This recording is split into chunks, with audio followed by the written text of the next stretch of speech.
Good morning, everyone. Myself, मना sir. तर आपण बघत आहोत बेसिक मॅथमॅटिक्स.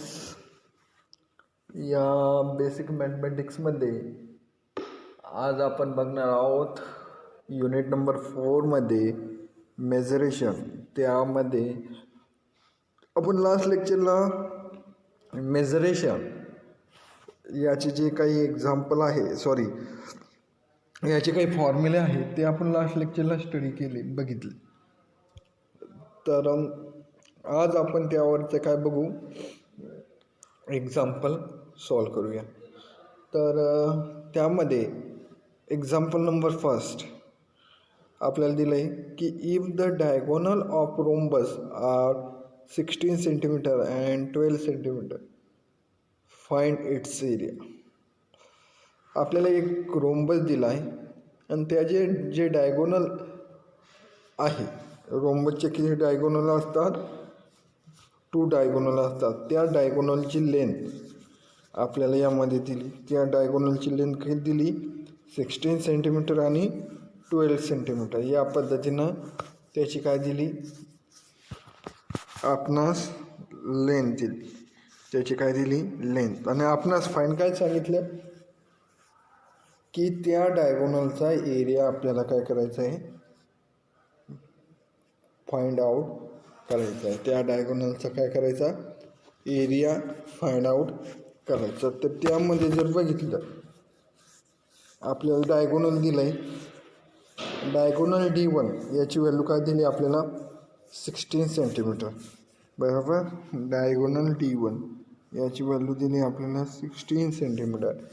त्याच पद्धतीनं डायगोनल D2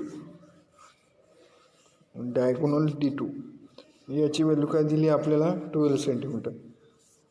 D1ची व्हॅल्यू काय दिली, 16 सेंटीमीटर आणि D2ची व्हॅल्यू काय दिली, 12 सेंटीमीटर. आणि आपणास फाईंड काय करायचं, area of rhombus.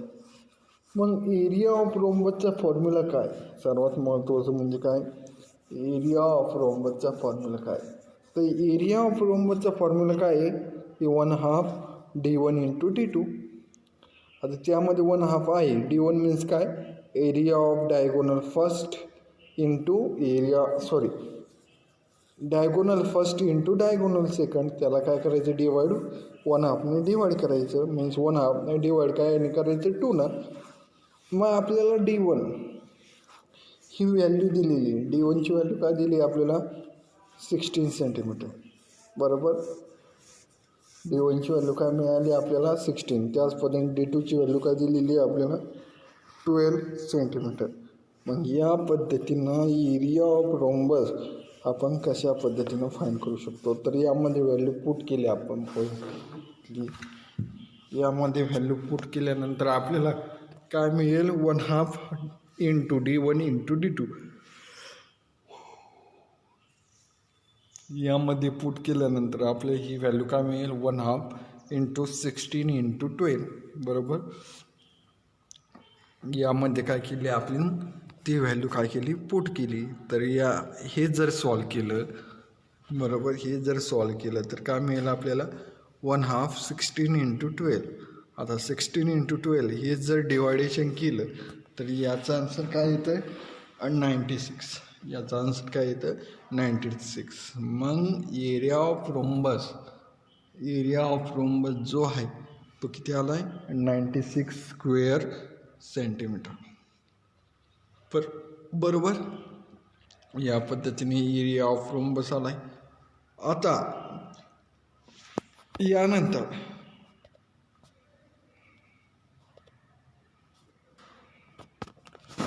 Next example, a park is 480 metre long. A park is 480 meter long by 320 meter wide. It is decided to double its area, erecting the rectangular shape by adding strip of equal width to one end to one side. Find the width of the trips. आपल्याला या एक्झाम्पलमध्ये आपल्याला काय सांगितलं, एक park दिलं. Park is 480 metre long. एक park ही त्याची जी लेंथ आहे ती किती आहे, 480 metre long by 320 metre width, आणि त्याची विड्थ किती आहे, 220. बरोबर, ही त्याची विड्थ. त्याच पद्धतीनं it decide to double its area, rating the rectangular shape by adding strip of equal width to one end to one side. Find the width of the strip. आपल्याला काय करायचं, आपल्याला डिसाईड करायचं का डबल इट्स एरिया रेक्टिंग, याचं काय करायचं, rectangular shape by adding strip of equal width to one end to one side, हे आपल्याला फाईंड करायचं. फाईंड काय करायचं, विड्थ ऑफ द ट्रिप, त्या एरियाची विड्थ काय आहे ते आपल्याला काय करायचं आहे, फाईंड करायचं. यामध्ये जर बघितलं या फिगरमध्ये,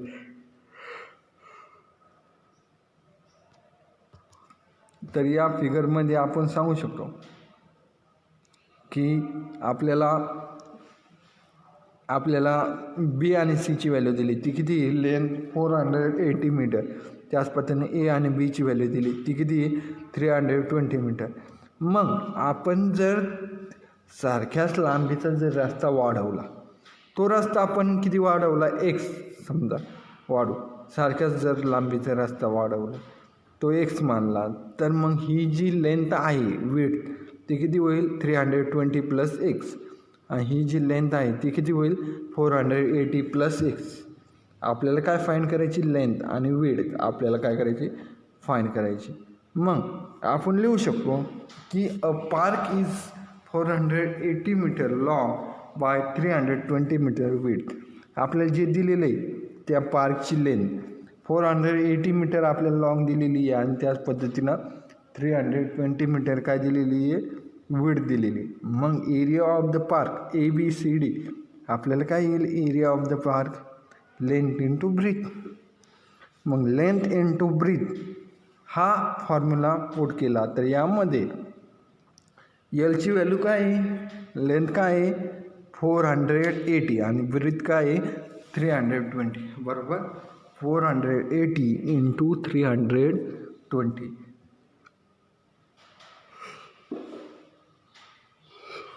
याने जर मल्टिप्लाय केलं एकमेकाला, तर ते काय येतं, 1,53,600 स्क्वेअर मीटर. 1,53,600 स्क्वेअर मीटर हे काय येईल, त्याचा एरिया ऑफ पार्क ABCDचा एरिया येईल. बरोबर. त्यानंतर next, let the width of the trip be x metre. त्या विड्थ आपण किती ना वाढवली, एक्सने. मग न्यू रेक्टँग्युलर आपल्याला फाईंड होईल. New rectangular A into B dash, C into C, AB dash, C dash आणि डी डॅश. तर न्यू रेक्टँग्युलर, तो न्यू रेक्टँग्युलर काय झाला, AB डॅश, सी डॅश आणि डी डॅश आपला झाला. Let the width of the trip be the x metre. New rectangular AB dash, C dash, D dash has length, त्याची length किती येईल 480 plus x metre. And breadth ती किती येईल 320 plus x metre. मग area of park with strip ते काय आलं 480 plus x into 320 plus x. मग आपल्याला माहिती रेक्टँग्युलरचा एरिया याचा फॉर्म्युला काय की लेंथ इंटू ब्रीथ. मग यामध्ये जर व्हॅल्यू पुट केली तर मग ती जे न्यू रेक्टँग्युलर आपल्याला फॉर्म झाला आहे AB dash, C dash, D dash, त्याचा एरिया ऑफ रेक्टँग्युलर काय 480 प्लस एक्स ब्रॅकेटमध्ये 320 प्लस एक्स. मग हे जर सॉल्व केलं तर 480 इंटू 320 हे जर मल्टिप्लाय केलं तर ते काय येईल 1,53,600. आणि याचे ॲडिशन हे जर केलं 480 + 320 हे जर ॲड केलं तर ते किती येईल 800 एक्स. मग हे जर इक्वेशन जे आहे ते जर सॉल्व केलं तर ते इक्वेशन काय येतं 1,53,600 + 800 एक्स + x². हे काय येईल एरिया ऑफ पार्क येईल. बरोबर, हे काय येईल एरिया ऑफ पार्क. त्यानंतर which is the double the area of rectangular park ABCD. Which is the double of rectangular area of park ABCD. मग ते काय येईल 1,53,600 + 800 x + x² is equal to ते काय होतो डबल होतो जो नवीन आलेला आहे. मग त्याला काय होईल मल्टिप्लाय होईल. मग 2 × 1,53,600 या पद्धतीने ते इक्वेशन आहे. आणि हे जे इक्वेशन जे आलं आहे ते जर इक्वेशन आपण सॉल्व केलं की x² + 800 x - 1,53,600 is equal to 0.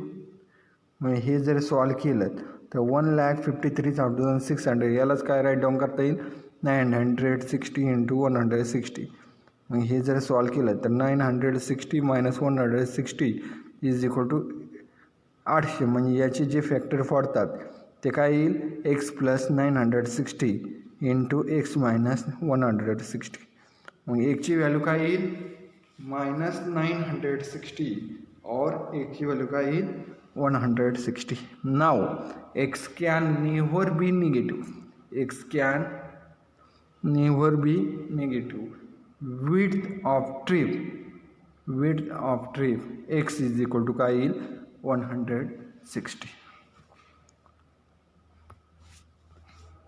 या पद्धतीने काय करायचं हे जे एक्झाम्पल आहे ते काय करता येईल आपणास सॉल्व करता येईल.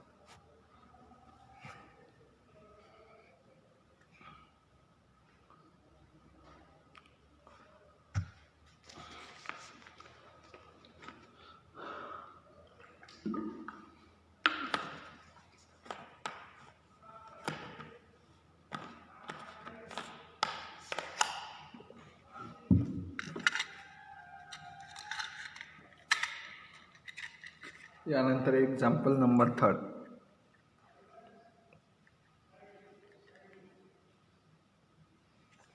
तर एक्झाम्पल नंबर 3 दिला आहे आपल्याला. The area of rectangular courtyard. The area of rectangle courtyard is 3,000 square meter. Its sides area in the ratio is 6:5.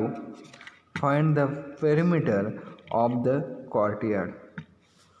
आपल्याला काय फाइंड करायचं द एरिया ऑफ रेक्टँग्युलर आपल्याला काय करायचं फाइंड करायचं द एरिया ऑफ रेक्टँग्युलर. त्या कॉर्टियॉड जे आहे त्याची जी किंमत आहे ती आपल्याला दिलेली 3,000 स्क्वेअर मीटर. त्याच पद्धतीनं its sides are in the ratio तो काय दिला 6:5 दिलेला आहे. आणि आपल्याला फाइंड काय करायचं find the perimeter of courtyard. आपल्याला फाइंड काय करायचं त्या कॉर्टियॉडचं काय करायचं पेरिमीटर फाइंड करायचं. त्यामध्ये आपल्याला लेंथ दिली ब्रेथ दिला. आता आपल्याला लेंथ काय दिलेलं आहे आपल्याला लेंथ आणि ब्रेथ याचा रेशो काय दिलेला आहे 6:5. मग ती फॉर एक्झाम्पल ती लेंथ काय आहे 6x आहे आणि त्याच पद्धतीने बेड काय आहे 5x आहे. मग या पद्धतीने जर एक्झाम्पल आहे तर आपल्याला काय फाइंड करायचं the area of rectangular of courtyard. आपल्याला दिलेलं आहे. मग आपल्याला फाईंड काय करायचं, find its perimeter of the courtyard. कॉर्टियार्डचं काय करायचं, पेरिमीटर आपल्याला फाईंड करायचं. मग the sides of rectangular courtyard are in the ratio काय दिला आपल्याला, 6:5 आपल्याला दिला आहे. मग आपण त्यानुसार आपण लिहू शकतो की लेंथ इज इक्वल टू काय येईल 6x, आणि त्याच पद्धतीनं विड्थ काय येईल 5x. लेंथ 6x आणि विड्थ काय येईल 5x. त्याच पद्धतीनं where x is the standard unit of measure. Where x is the standard unit of measure. Now, area of courtyard याचा जो फॉर्म्युला आहे तो काय आहे, लेंथ इंटू ब्रीथ. मग यामध्ये जर व्हॅल्यू पुट केल्या, आपल्याला लेंथ दिलेली 6x, त्याच पद्धतीनं ब्रीथ दिलेली 5x, यामध्ये जर व्हॅल्यू पुट केल्या तर ते काय येईल 3000 is equal to 6x into 5x. मग हे काय येईल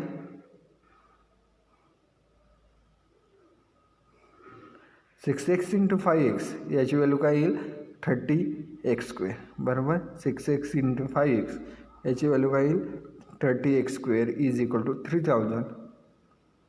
मग हे जर सॉल्व केलं तर x² इज इक्वल टू 100, म्हणजे एक्सची व्हॅल्यू काय मिळेल आपल्याला 10 मिळेल. मग त्यानुसार जर आपण जर लेंथ फाईंड केली तर length L is equal to काय आपला 6x. मग 6x is equal to 6 into 10 म्हणजे 60 मीटर येईल. त्याच पद्धतीने बीट दिली, breadth B is equal to 5x, मग 5 इंटू 10 काय येईल 50 मीटर. मग next perimeter of rectangular of courtyard ते कशा पद्धतीने येईल 2 इंटू लेंथ प्लस बीट. मग हे जर सॉल्व केलं तर 2 इंटू काय येईल ब्रॅकेटमध्ये 60 प्लस 50, तर ते काय येतं 220 मीटर येतं. या पद्धतीनं आपण काय करू शकतो, त्याचा कॉर्टियार्डचा एरिया आपण पेरिमीटर आपण काय करू शकतो, फाइंड करू शकतो. या पद्धतीनं काय करायचे, हे एक्झाम्पल सॉल्व करायचे. फर्स्टली आपण काय बघितलं एक्झाम्पलमध्ये, if the diagonal of rhombus दिलेला आहे आपल्याला, 2 डायगोनलची व्हॅल्यू दिली आहे 16 सेंटीमीटर आणि 12 सेंटीमीटर. त्यानुसार आपण एरिया आपण फाइंड केला, तर त्या एरिया ऑफ रोम्बस काय आपला formula 1/2 d1 into d2. d1 means diagonal of first आणि d2 means diagonal of second. त्यामध्ये व्हॅल्यू पुट केल्यानंतर आपण या पद्धतीने व्हॅल्यू फाइंड करू शकतो. त्यानंतर हे जे थर्ड एक्झाम्पल होतं की the area of rectangular courtyard is 3000 square meter आपल्याला दिलं आहे.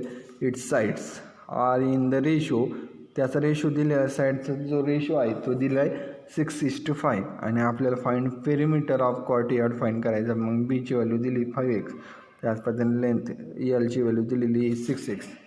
मग कॉर्टियार्डचा काय फाईंड करायचा आपल्याला,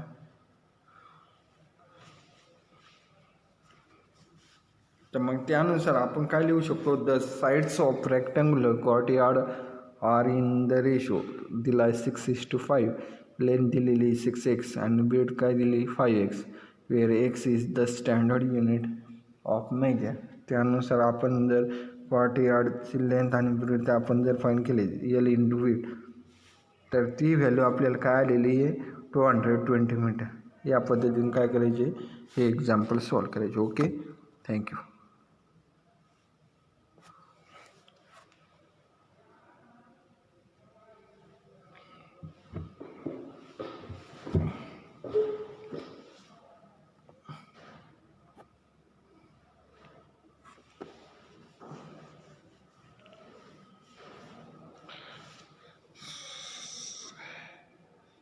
ओके, थँक्यू. परपेंडिक्युलर आपण काय लिहू शकतो, लाईन काय आहे एकमेकाला perpendicular. If 1 plus m1 into m2 is equal to 0 या पद्धतीनं असेल तर m1 into m2 is equal to, जर -1 येत असेल स्लोप ऑफ फर्स्ट लाईन आणि स्लोप ऑफ सेकंड लाईन यांचं मल्टिप्लिकेशन जर -1 येत असेल तर tan theta is equal to काय असते इन्फिनिटी. म्हणून ते लाईन काय असतात एकमेकाला परपेंडिक्युलर असतात. त्यानंतर नोट्स नंबर 3 का the line a1x plus b1y plus c1 is equal to 0. त्याच पद्धतीनं a2x plus b2y plus c2 is equal to 0. त्या दोन लाईन एकमेका 0 असेल आपण काय लिहू शकतो आर पॅरलल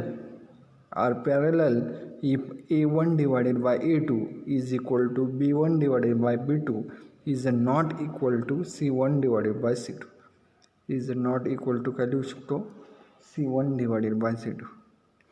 त्याच पद्धतीनं perpendicular if a1 into a2 plus b1 into b2 is equal to 0 is equal to जर 0 असेल तर आपण या पद्धतीने लिहू शकतो की a1 to a2 plus b1 into b2 is equal to 0.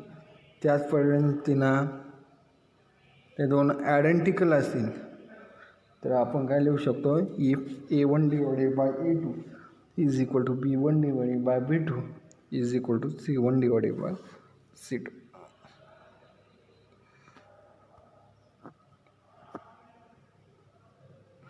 यानंतर आपण बघणार आहोत त्यावरचे एक्झाम्पल. आता फर्स्ट एक्झाम्पल आपल्याला दिलं विंटर 2013ला विचारलं होतं की find the acute angle between the line whose slope are √3 and 1/√3. तर ह्यामध्ये जर बघितलं की late m1 is equal to 3 आपल्याला दिलं आहे की स्लोप ऑफ लाईन फर्स्ट याची व्हॅल्यू काय आहे √3. त्याच पद्धतीनं m2 इज इक्वल टू काय आहे 1/√3. m2ची व्हॅल्यू काय आहे 1/√3 with the two slope of line. m1 दिला आहे m2 दिला आहे. m1 दिला आहे आपल्याला √3. त्याच पद्धतीने m2 काय दिला 1/√3. हे काय आहे टू स्लोप लाईन बरोबर m1 आणि m2. मग यानुसार आपण काय लिहू शकतो let theta be the acute angle between the line.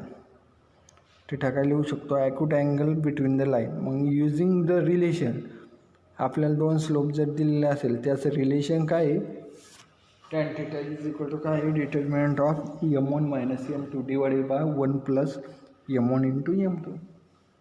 हे काय आहे रिलेशन. मग आपल्याला स्लोप फर्स्ट दिलेला आहे. स्लोप फर्स्टची व्हॅल्यू काय दिलेली आहे आपल्याला √3 मध्ये मायनस आहे. स्लोप सेकंडची व्हॅल्यू काय दिलेली आहे 1/√3. मग √3 मायनस 1/√3 डिवायडेड बाय 1 प्लस m1ची व्हॅल्यू काय आहे √3 इंटू m2ची व्हॅल्यू काय आहे 1 डिवायडेड बाय √3 बरोबर. आणि हे जर सॉल्व केलं substituting for m1 into m2 यामध्ये काय केलं आपण पुट केलं आणि यामध्ये यानंतर हे जर सॉल्व केलं तर √3 इंटू √3 ही व्हॅल्यू काय येईल 3 मायनस 1 डिवायडेड बाय √3 आणि जो डिवाइड आहे तो पण सॉल्व केला तर तो काय येणार आहे 1 प्लस 1 म्हणजे हे काय येईल 2 डिवायडेड बाय 2√3 म्हणजे व्हॅल्यू काय आली 1/√3. मग tan theta is equal to काय आहे 1/√3. मग अशी कोणती व्हॅल्यू आहे की त्याची व्हॅल्यू 1/√3 आहे टॅनमध्ये tan 30 डिग्री बरोबर. tan 30 डिग्री याची व्हॅल्यू काय आहे 1/√3. म्हणून जो अँगल आला आहे थिटा तो काय आला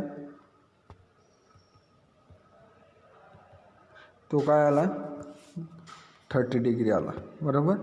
या पद्धतीने काय करायचं हे एक्झाम्पल सॉल्व करायचे. यानंतर आपण सेकंड एक्झाम्पल बघूया.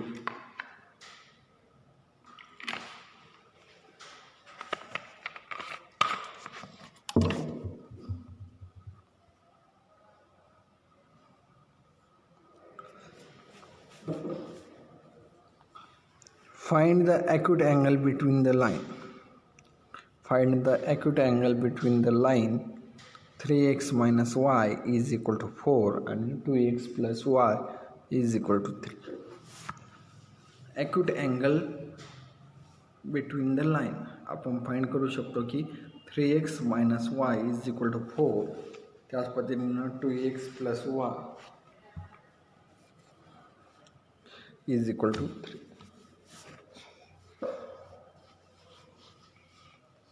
लेट लाईन फर्स्ट घेतला आहे आपण 3x मायनस वाय, बरोबर. लाईन फर्स्ट घेतला आहे 3x मायनस वाय, आणि त्या लाईन फर्स्टचा काय काढायचा, फर्स्टली स्लोप फाइंड करायचा. तर त्या लाईन फर्स्टचा जर स्लोप फाइंड केला, स्लोप ऑफ लाईन फर्स्ट, तो काय येईल, minus coefficient of x divided by coefficient of Y. मग हे काय येईल, -3 डिवायडेड बाय -1, म्हणजे ही व्हॅल्यू काय येईल 3. स्लोप ऑफ लाईन फर्स्ट याची व्हॅल्यू काय येते 3 येते. त्यानंतर लाईन सेकंड घेतली, लाईन सेकंड काय आहे आपली 2x plus y is equal to 3, बरोबर. लाईन सेकंड घेतली आणि त्या लाईन सेकंडचा काय करायचा, नेक्स्ट स्लोप फाइंड करायचा. तर त्या लाईन सेकंडचा जर स्लोप फाइंड केला 2x plus y is equal to 3, त्या स्लोपचा फॉर्म्युला माहिती आहे आपल्याला, m2 is equal to minus coefficient of x divided by coefficient of y, म्हणजे हे काय येईल -2 डिवायडेड बाय 1, -2 डिवायडेड बाय 1, मग ही व्हॅल्यू काय येईल -2.